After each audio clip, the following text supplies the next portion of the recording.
ಮಲ್ಪೆ ಮೀನುಗಾರಿಕೆಗೆ ತೆರಳಿ ವಾಪಸ್ಸು ದಡಕ್ಕೆ ಬರ್ತಾ ಇದ್ದ ಮೀನುಗಾರಿಕಾ ಬೋಟೊಂದು ಗುರುವಾರ ಮುಂಜಾನೆ ಬಂಡೆ ಕಲ್ಲಿಗೆ ಹೊಡೆದು ಮುಳುಗಡೆಗೊಂಡಿದ್ದು ಅದರಲ್ಲಿದ್ದಂತಹ 6 ಮಂದಿ ಮೀನುಗಾರರನ್ನ ರಕ್ಷಣೆ ಮಾಡಲಾಗಿದೆ.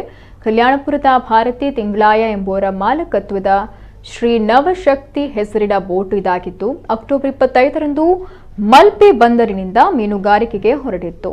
ಇನ್ನು ಮೀನುಗಾರಿಕೆ ಮುಗಿಸಿ ವಾಪಸ್ ಬರ್ತಾ ಇದ್ದ ವೇಳೆ ಬೋಟು ಮಲ್ಪೆ ಅಲೆಗಳ ಅಬ್ಬರಕ್ಕೆ ನಿಯಂತ್ರಣ ಕಳೆದುಕೊಂಡು ಬಂಡೆ ಕಲ್ಲಿಗೆ ಡಿಕ್ಕಿ ಹೊಡೆದಿದೆ.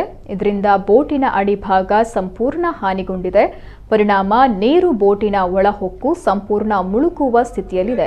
ಇನ್ನು ತಕ್ಷಣ ಸಮೀಪದಲ್ಲಿದ್ದಂಥ ನಿಶಾನ್, ಯುಎನ್ ಕಾವೇರಿ, ಮಹಾಕಾಳಿ ಮತ್ತು ಚಿರಾಗ್ ಬೋಟ್ನವರು ಅದರಲ್ಲಿದ್ದ ಮೀನುಗಾರರನ್ನ ರಕ್ಷಿಸಿ ಬೋಟನ್ನ ಮಲ್ಪೆ ಬಂದರಿಗೆ ಎಳೆದು ತಂದಿದ್ದಾರೆ.